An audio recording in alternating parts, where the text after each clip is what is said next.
রাজ্যে ভরসাহীনের সঙ্গে সঙ্গেই রাজ্যবাসীর ভাগ্যে জুটতে শুরু করেছে প্রাপ্তিযোগ। তৃণমূল আমলের দীর্ঘ বঞ্চনা যেন বিজেপি সরকারের হাত ধরে আউট হতে চলছে। সোমবার রাজ্য বাজেটের পর এই চিত্র যেন আরও পরিষ্কার হলো। রাজ্যের সরকারি কর্মচারীদের জন্য 20% ডিএ বৃদ্ধি করেই কর্মীদের ভরসা জুগিয়েছেন রাজ্যের মুখ্যমন্ত্রী। প্রাক্তন মুখ্যমন্ত্রী মমতা বন্দ্যোপাধ্যায় প্রতি পদে ডিএর দাবিতে আন্দোলনকারীদের তুচ্ছ তাচ্ছিল্য করেছেন, কখনো ডিএকে ভিক্ষা হিসেবে তুলে ধরেছেন।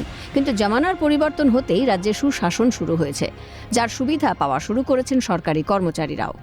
এতদিন ধরে আপনাদের অনেক কথা বলেছেন প্রাক্তন মুখ্যমন্ত্রী, অপমান করেছেন, ভিক্ষা দেওয়ার মতো 2% 3% দিয়েছেন, কখনো বলেছেন ঘেউ ঘেউ করবেন না। আমি আপনাদের বন্ধু হিসেবে কথা দিচ্ছি যে আর কয়েকটা মাস সময় দেন, আমরা একবার করে দেবো, দ্রুততার সঙ্গে করে দেবো, একটু সামলে নিতে দেন।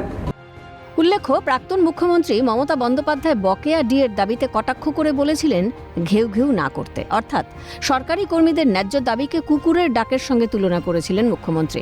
জোর সমালোচনা হয়েছিল রাজ্য রাজনীতিতে, কিন্তু নিজেদের দাবিতে নাছোড় আন্দোলন চালিয়ে গেছেন বঙ্গের সরকারি কর্মচারীরা।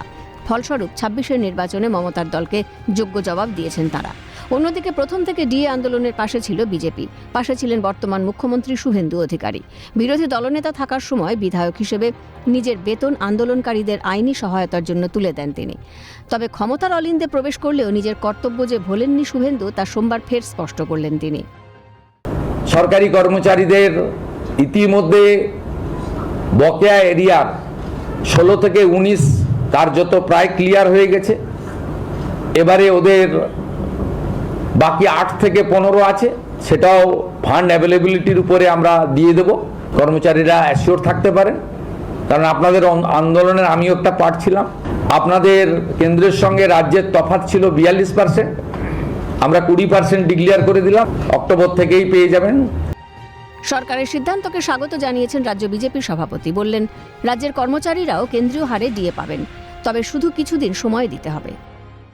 আমাদের এই মুহূর্তে আমাদের সাধ্যমতো আমরা বলেছিলাম যে সরকার গঠন হবার 45 দিনের মধ্যেই এই সরকার রাজ্য সরকারি কর্মচারী এবং পেনশনভোগীদের যে প্রাপ্য ডিএ, যেটা তাদের অধিকারের মধ্যে পড়ে, তার উপরে কাজ শুরু করবেন এবং কেন্দ্রের হারে আমরা এই রাজ্যে ডিএ দেব। আপনারা জানেন পরিস্থিতি বর্তমানে কি আছে।